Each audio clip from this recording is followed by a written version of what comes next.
घोषणा की उसे लेकर बीजेपी की तरफ से कई बयान आ रहे हैं, उनकी तरफ से कहा जा रहा है कि हमने जो आरोप लगाए थे, जो मांग की थी, वो आज एक तरह से पूरे आरोप साबित हुए कि भ्रष्टाचार कहीं ना कहीं हुआ है, तभी सीएम का इस्तीफा हो रहा है। भारतीय जनता पार्टी ने 2 साल से आम आदमी पार्टी को परेशान करने की कोई कसर नहीं छोड़ी। हजारों रेड कर लिए, सैकड़ों अफसरों को इन्वेस्टिगेशन पे लगा दिया, लेकिन 1 रुपए के भी भ्रष्टाचार का सबूत वो सामने नहीं रख पाए। सुप्रीम कोर्ट ने बल्कि केंद्र सरकार पर, उनकी एजेंसीज ईडी और सीबीआई पर तमाचा भी मार दिया। कहा कि ये भारतीय जनता पार्टी के राजनीतिक हथियार हैं, जैसे एक पिंजरे में कैद तोता होता है जो अपनी मालिक की आवाज बोलता है। ये आम आदमी पार्टी नहीं कह रही, ये सुप्रीम कोर्ट के जज ने कहा है। सुप्रीम कोर्ट ने कहा है कि सीबीआई और ईडी को स्वतंत्र होने की जरूरत है। तो अरविंद केजरीवाल जी की गिरफ्तारी एक राजनीतिक साजिश थी, ये बात तो सुप्रीम कोर्ट ने ही कह दी है। लेकिन आप अरविंद केजरीवाल जी जो व्यक्ति हैं उनको समझिए। अरविंद केजरीवाल जी वो व्यक्ति हैं जो आईआरएस की नौकरी में इनकम टैक्स कमिश्नर बने। एक ऐसी नौकरी जहां पर एक बार परिवार में कोई इनकम टैक्स कमिश्नर बन जाए, 7 पुश्तों के लिए भ्रष्टाचार का पैसा कमा लेता है।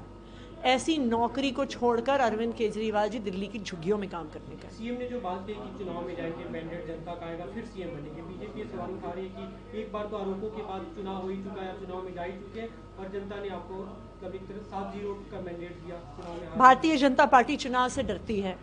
भारतीय जनता पार्टी को पता है कि दिल्ली के लोगों में गुस्सा है कि किस तरह से अरविंद केजरीवाल पे झूठे आरोप लगाए गए।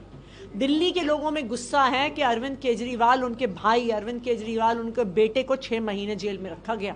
इसलिए भारतीय जनता पार्टी चुनाव नहीं चाहती है, क्योंकि उन्हें पता है कि दिल्ली के लोग इस गुस्से को अपनी वोट में निकालेंगे। आज अगर चुनाव हो जाए तो दिल्ली की जनता भारतीय जनता पार्टी को एक भी सीट नहीं देगी।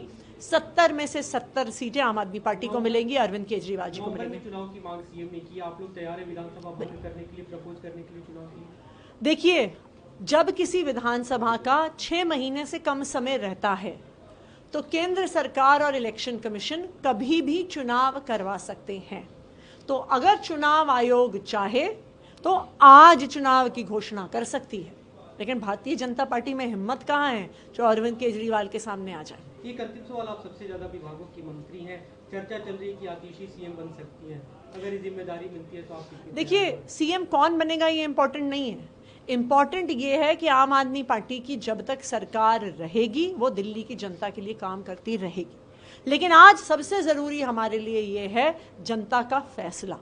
हम चाहते हैं कि अभी चुनाव की घोषणा हो और जनता अपना जनादेश दे कि क्या उनको लगता है अरविंद केजरीवाल ईमानदार है।